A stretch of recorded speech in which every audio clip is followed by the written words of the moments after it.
மோடிக்கு எதிராக பெரும் இளைஞர்கள் படையே திரும்பி இருக்கிறது.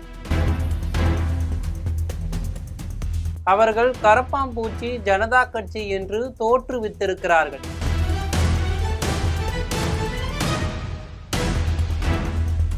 அதை பற்றி தான் விரிவாக பார்க்கலாம்.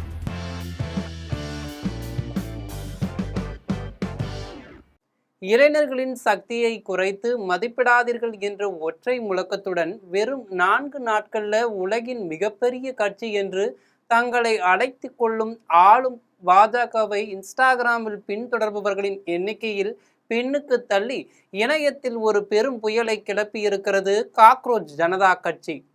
உச்ச நீதிமன்ற தலைமை நீதிபதியின் ஒரு கருத்துக்கு எதிராக கேலியும் கிண்டலுமாக தொடங்கப்பட்ட இந்த இணையவழி இயக்கம் இன்று இந்திய அரசியல் களத்தில் ஒரு புதுவித அதிர்வலையை ஏற்படுத்தியிருக்கிறது. சமூக வலைதளங்கள்ல புள்ளி விவரங்கள் ஒரு அரசியல் ஆயுதமாக மாறிவிட்ட காலத்துல காக்ரோச் ஜனதா கட்சியின் இந்த வளர்ச்சி ஆளும் தரப்பை அலற விட்டிருக்கிறது.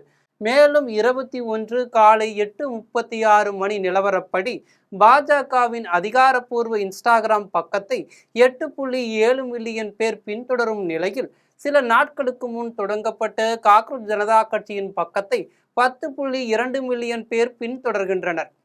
இது குறித்து அதன் நிறுவனர் அபிஜித் டிப்கே இதற்கு வெறும் 4 நாட்கள் தான் ஆனது, இளைஞர்களின் சக்தியை குறைத்து மதிப்பிடாதீர்கள் என்று பதிவிட்டு உலகின் மிகப்பெரிய கட்சி என்றார்களே என பாஜகவை சீண்டி உள்ளார். வெறும் 56 பதிவுகளை மட்டுமே கொண்ட ஒரு பக்கம் 18,000க்கும் மேற்பட்ட பதிவுகளை கொண்ட பாஜக பக்கத்தை முந்தியது இந்த இயக்கத்தின் வேகத்தை காட்டுகிறது. இந்த டிஜிட்டல் புரட்சியின் பின்னணியில் இருப்பவர் 30 வயதான அபிஜித் டிப்கே. அரசியல் தகவல் தொடர்பு வகுப்பாளரான இவர் தற்போது அமெரிக்காவின் பாஸ்டன் பல்கலைக்கழகத்தில் முதுகலை பட்டம் படித்து வருகிறார். புனேவில் இதழியல் படித்த இவர் 2020 முதல் 2023 வரை ஆம் ஆத்மி கட்சியின் சமூக ஊடக குழுவில் தன்னார்வலராக பணியாற்றிய அனுபவம் கொண்டவர். 2020 டெல்லி சட்டமன்ற தேர்தலில் அரவிந்த் கெஜ்ரிவால் தலைமையிலான கட்சியின் வெற்றிக்காக இளைஞர்களை கவரும் வகையில் மீம்ஸுகளை அடிப்படையாக கொண்ட டிஜிட்டல் பிரச்சாரங்களில் இவர் பணியாற்றியும் இருக்கிறார். இந்த இயக்கம் உருவாக காரணம் மே 15 அன்று நடந்த ஒரு நீதிமன்ற விசாரணையின் போது இந்திய உச்ச நீதிமன்ற தலைமை நீதிபதி சூர்யாகாந்த் வேலையில்லாத சில இளைஞர்கள், பத்திரிகையாளர்கள், சமூக ஆர்வலர்கள் என தங்களை அழைத்து கொண்டு அனைவரையும் தாக்குகிறார்கள் என்று குறிப்பிட்ட போது அவர்களை கரப்பாம்பூச்சிகள் என ஒப்பிட்டதாக வெளியான செய்திதான் இந்த கருத்து பெரும் சர்ச்சையை கிளப்பியிருக்கிறது. பின்னர் தனது கருத்து தவறாக புரிந்து கொள்ளப்பட்டதாக அவர் விளக்கமும் அளித்திருக்கார். இருப்பினும் இந்த கருத்து இணையதளத்தில் இளைஞர்களிடையே பெரும் கொந்தளிப்பை ஏற்படுத்தி இருக்கிறது. இந்திய ஜனநாயகம் போன்ற ஒரு நாட்டில் அரசியலமைப்பின் பாதுகாவலராக இருக்க வேண்டிய உச்ச நீதிமன்ற தலைமை நீதிபதியே இளைஞர்களின் விமர்சனங்களை இப்படி இழிவுபடுத்துவது ஏற்றுக்கொள்ள முடியாதது என்று அபிஜித் டிப்கே கூறியிருக்கார்.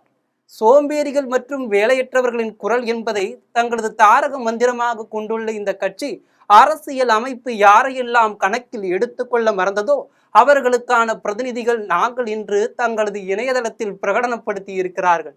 நாங்கள் பிஎம் கேர்ஸ் போன்ற நிதிகளை உருவாக்கவோ, மக்களின் வரிப்பணத்தில் வெளிநாடுகளில் விடுமுறையை கழிக்கவோ அல்லது ஊழலுக்கு வியூக செலவு என்று பெயர் சூட்டவோ வரவில்லை. எங்கள் பணம் எங்கே போனது என்று உரக்க கேட்க வந்துள்ளோம் என்று மத்திய ஆளும் வர்க்கத்தை நேரடியாக தாக்கி பேசுகிறது இவர்களின் இணையதளம். இவர்களின் 5 அம்ச கொள்கை அறிக்கை ஜனநாயகத்தின் முக்கிய தூண்களை கேள்விக்குறியாக்கி உள்ளது. அமைச்சரவையில் பெண்களுக்கு 50% இடஒதுக்கீடு, தேர்ந்தெடுக்கப்பட்ட பிறகு கட்சி தாவும் எம்எல்ஏ, எம்பிகளுக்கு 20 ஆண்டுகள் தடை, கோடி மீடியா என்று அவர்கள் குறிப்பிடும் ஊடக நெறியாளர்களின் வங்கி கணக்குகளை விசாரிக்க வேண்டும், முறையான வாக்குகள் நீக்கப்பட்டால் தேர்தல் ஆணையர் மீது உபா சட்டத்தின் கீழ் நடவடிக்கை எடுக்க வேண்டும், ஓய்வு பெற்ற தலைமை நீதிபதிகள் ஓய்வுக்கு பிறகு ராஜ்யசபா பதவிகளை ஏற்க தடை விதிக்க வேண்டும் என்பன போன்ற அதிரடி கோரிக்கைகளை முன்வைத்திருக்கிறாங்க. இந்த இயக்கம் எதிர்கட்சி தலைவர்களின் கவனத்தையும் ஈர்த்திருக்கு. திரிணாமுல் காங்கிரஸ் தலைவர் கீர்த்தி ஆசாத் நான் காக்ரோச் ஜனதா கட்சியில் சேர விரும்பியிருக்கிறார். என்ன தகுதிகள் தேவை என்று எக்ஸ் தளத்தில் கேட்க அதற்கு 1983 உலகக்கோப்பையை வென்றதே ஒரு நல்ல தகுதிதான் என்று கட்சி பதிலளித்திருக்கிறதாம். மற்றொரு திரிணாமுல் தலைவர் மகிவா மெய்த்ராவும் இதில் சேர விருப்பமும் தெரிவித்த போது ஜனநாயகத்திற்கு தேவையான போராளி என கட்சி அவரை வரவேற்றிருக்கிறது. அகிலேஷ் யாதவ் போன்ற தலைவர்களும் இதற்கு ஆதரவு தெரிவிச்சிருக்காங்க. வெறும் கேலி கிண்டலாக தொடங்கப்பட்ட இந்த இயக்கம் இன்று இந்திய இளைஞர்களின் விரக்தியையும் கோபத்தையும் பிரதிபலிக்கும் ஒரு சக்தி வாய்ந்த டிஜிட்டல் அரசியல் இயக்கமாக உருவெடுத்திருக்கு. நேபாளம் மற்றும் இலங்கையில் ஜென்சி தலைமுறையிலான மிகப்பெரிய போராட்டங்கள் நடைபெற்றிருக்கு. நேபாளத்தில் அந்த இயக்கம் மிகுந்த தாக்கத்தை ஏற்படுத்தியதோடு அந்நாட்டு அரசாங்கமே பதவி விலக வேண்டிய சூழலையும் உருவாக்கியிருக்கு. இலங்கை மற்றும் நேபாளத்தின் ஜென்சி தலைமுறையினருடன் இந்திய இளைஞர்களை ஒப்பிடுவது குறித்து அபிஜித் என்ன நினைக்கிறார்? இந்த கேள்விகளுக்கு அவர் பதிலளிக்கையில், இந்திய ஜென்சி தலைமுறையினரை இலங்கை, நேபாளம் மற்றும் வங்கதேசத்து இளைஞர்களுடன் ஒப்பிடுவது கடுமையான அவமதிப்பாகவே இருக்கும் என்று சொல்லியிருக்கார். ஏனெனில் இந்திய இளைஞர்கள் வன்முறையை தூண்டுவதில்லை. இந்திய ஜென்சி இளைஞர்கள் நையாண்டி செய்தும் பகடியாக பேசியும் தங்களது அதிருப்தியை வெளிப்படுத்தி வருகிறார்கள். கரப்பாம்பூச்சி உடைகளை அணிந்து கொண்டு அவர்கள் யமுனை நதியை சுத்தம் செய்கிறார்கள், குப்பைகளை அகற்றுகிறார்கள். இதன் மூலம் அவர்கள் ஒட்டுமொத்த அமைப்பையும் கேலி செய்கிறார்கள். அவர்கள் வீதிகளில் இறங்கி வன்முறையை தூண்டுவதில்லை. ஒருவேளை நாளை அவர்கள் வீதிக்கு வந்தாலும் அதை ஜனநாயகம் மற்றும் அமைதியான முறையிலேயே செய்வார்கள். இந்த ஜென்சி தலைமுறையினர் நமது மத்திய அமைச்சரவையில் உள்ளவர்களை விட மிக சிறந்த கல்வி தகுதி பெற்றவர்களாக திகழ்கிறார்கள். நாம் நம்மை நாமே கேட்டுக்கொள்ள வேண்டிய கேள்வி இதுதான்.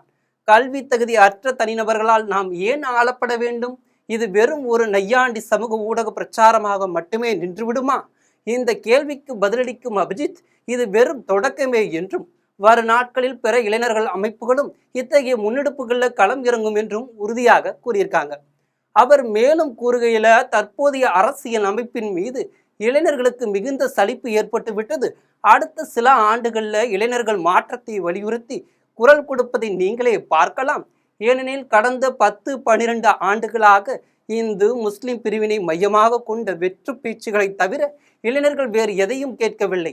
இந்த அரசியல் அமைப்பை தொழில்நுட்ப ரீதியாக மேம்பட்டதாகவும் வேலை வாய்ப்புகளை பெருமளவில் உருவாக்கவும் வகையிலானதாகவும் மாற்றியமைக்கவே இளைஞர்கள் விரும்புகிறாங்க. இனிவரும் காலங்களில் உலகின் முன்னணி நாடுகளை முன்மாதிரியாக கொண்டு நாம் நம்மை வளர்த்து கொள்ள வேண்டும். எவ்வளவு காலத்திற்கு தான் நேபாளம், பாகிஸ்தான் மற்றும் வங்காளதேசத்துடன் நம்மை ஒப்பிட்டு கொண்டிருப்பது என்பதே இந்திய ஜென்சி இளைஞர்களின் விருப்பமாக இருக்கு. தங்களை கரப்பாம்பூச்சிகளைப் போல நடத்துவதை அவர்கள் விரும்புவதில்லை. நான் கடந்த வாரம்தான் எனது பட்டப்படிப்பை முடித்தேன். நான் இந்தியா திரும்பி இதை மேலும் முன்னோக்கி எடுத்து செல்வேன். ஏனெனில் மக்கள் எங்களுடன் இணைந்து வருகிறார்கள்.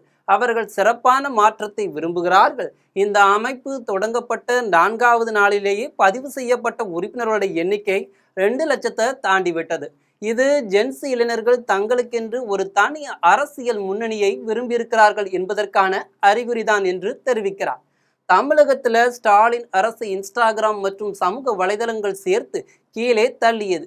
அதேபோல் 2029 பாராளுமன்ற தேர்தலில் சமூக வலைதளத்தில் தோன்றியிருக்கக்கூடிய கரப்பாம்பூச்சி ஜனதா கட்சி மோடியை தோற்கடிக்க அதிக வாய்ப்பு இருப்பதாக தெரிகிறது. இதுபோன்ற செய்திகளை உடனுக்குடன் தெரிந்து கொள்ள ஜெம் தொலைக்காட்சியுடன் தொடர்ந்து இணைப்பில் இருங்கள். நன்றி, வணக்கம். கரப்பாம்பூச்சி ஜனதா கட்சிக்கு இந்திய இளைஞர்களிடம் பெரும் ஆதரவு கிடைத்த நிலையில மோடி அரசு அதற்கு பயந்து போய் அதன் சமூக வலைதள கணக்குகளை முடக்கியிருக்கு.